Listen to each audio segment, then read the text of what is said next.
Hello, my name is Kira, and tomorrow I have a sociology test. Doesn't look like very much, but it actually is a lot. So, first we have to define what is sociology. But first we must understand what society is. So, we're going to read the definition of a society.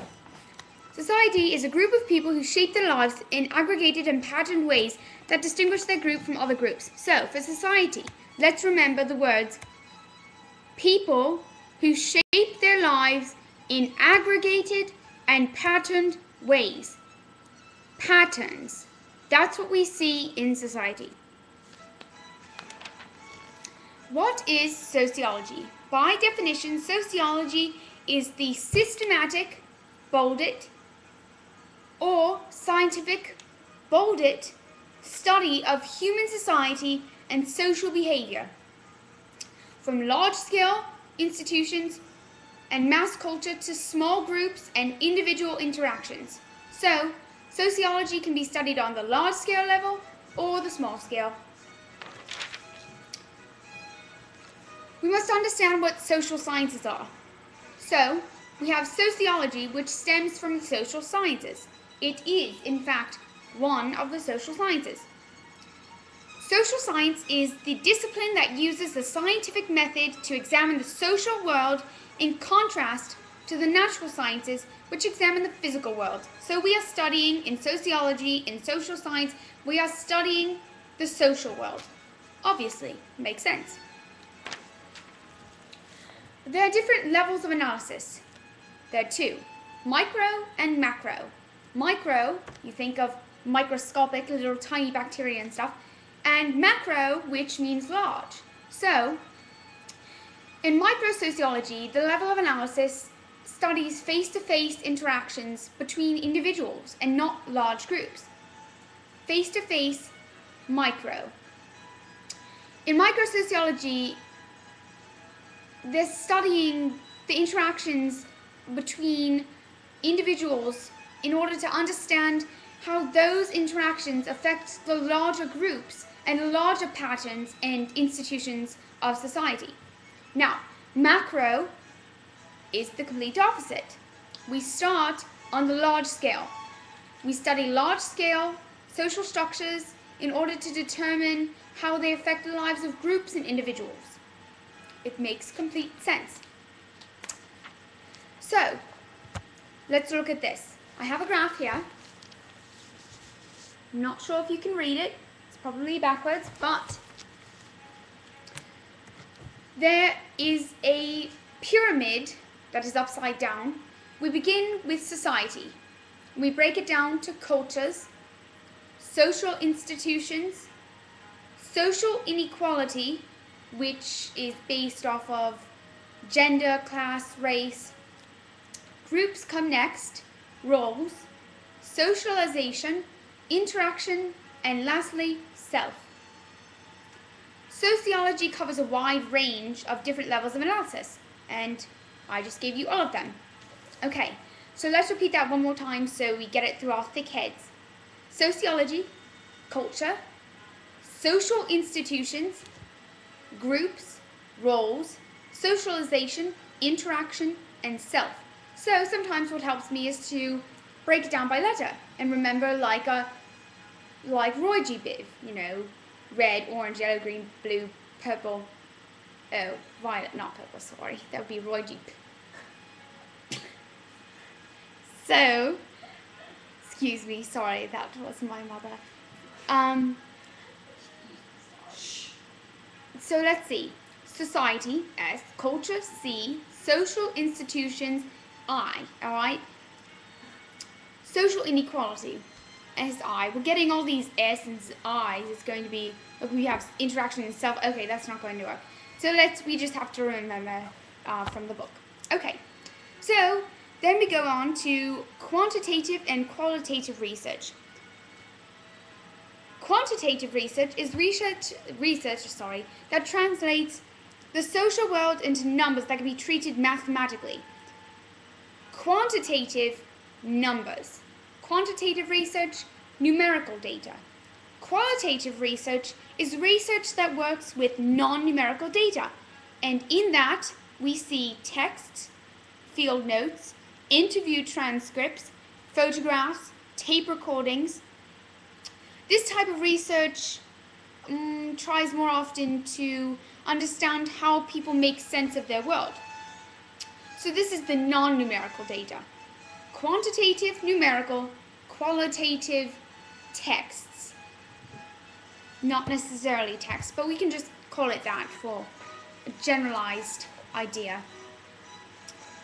Sociological imagination. Now this is something that is very important. Sociological imagination is a quality of the mind that allows us to understand the relationship between our particular situation in life and what is happening at a social level. So we can relate ourselves to something that is happening in the outside world, something outside of our individual lives, something happening in the bigger society. Remember, society is the biggest part of the pyramid and self is the smallest part of the pyramid, of course. Culture shock. Alright, culture shock is something that we've all experienced, going into Baltimore or something. One time my parents were driving through Baltimore and all of a sudden gang members started stampeding towards the car with knives and guns, and I'm not sure if that actually happened, but my mom told me this story. Culture shock. Immersion into a different country or different society or different group of people, like the scary gang members coming to the car, driving down Martin Luther King Boulevard. My mom was in culture shock. It's not shock like shock trauma, like gotten terrible accident. It's more like culture shock. It's a sense of disorientation that occurs when you enter a radically new or social or cultural environment, which my mom did. My mom's not a gang member. Alright. So, we have to take this approach to looking at society, and it's called, the band-aid on my fingers because I got a boo-boo. I know it's annoying. You're gonna have to watch it, swing back and forth, but that's okay. Alright, beginner's mind. A beginner's mind is where somebody approaches the world without preconceptions in order to see things in a new way. Okay, can anybody think of who would use a beginner's mind? Would it be an old person? Would it be a racist person? No, it would be a baby. When you're first born, you're not born with these preconceptions. We haven't learned how to deal with society. We learn how to deal with society by being in society. We have to open our minds like a baby would to the world. And we cannot have bias, we cannot have racism or stereotypes. We have to just open our mind like a baby would to the world in order to best understand certain aspects of our society. It makes complete sense. You wouldn't want to study the Native American culture if you had these stereotypes in your mind that, would affect your research. You don't want bias because that's not correct. So, what is an everyday actor? An everyday actor is one who has the practical knowledge needed to get through daily life, but not necessarily the technological or scientific knowledge of how things work, which I don't really understand. Those words are pretty big.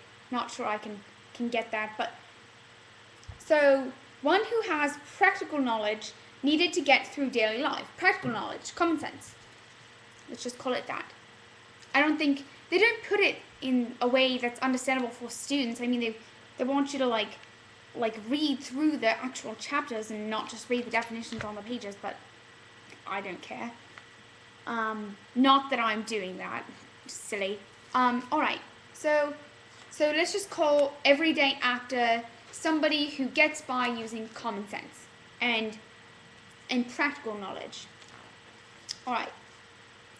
So I think well, I guess we should talk about mass media. Mass media obviously controls lots of how we think and what we do and how we feel about things. We spend all of our time, like right now, I'm on the computer, right? I've got 10 different tabs up on my window. I've got like YouTube, I've got a message from Steven on Facebook. I have YouTube, obviously, because I'm YouTubing myself right now. I've got my iTunes up, you know, and a ton more, I don't know. Nothing bad. So it says here that mass media and popular culture affect us. Yes, of course, every day. We listen to music with words that make us want to do things or experience things. We have people, our peers near us, that make us want to do certain things. I mean, now, I didn't drink alcohol, but I think a lot of people do, and they're influenced by their peers because it's viewed as something cool. It's viewed as something that people have fun doing. Of course, I don't think so, because it's kind of disgusting, but, sorry if I offended you. Personal opinion. So, we spend a lot of our time, sorry, I'm really sorry. That's just my opinion. Alright. Anyway, and I don't hold it against you, no, but just my truth. All right, so how much time, ask yourself this question, how much time did you spend over the last day on the TV, internet, instant messaging, texting, on your iPod, listening to music, being at a party, being in the car, being at work? Did you look at the newspaper or a magazine? Have you watched a DVD or a movie in a theater? All I can probably, I just went on the internet, and that's pretty much all I do. I go to school and go on the internet. And study, of course, but that's not social. So yes, advertisements are constantly in our lives, and we, You're not taping this, are you? Actually, I am. Mom, can you step away? That was the pretzel. Alright, I will now be uploading video about theories and culture.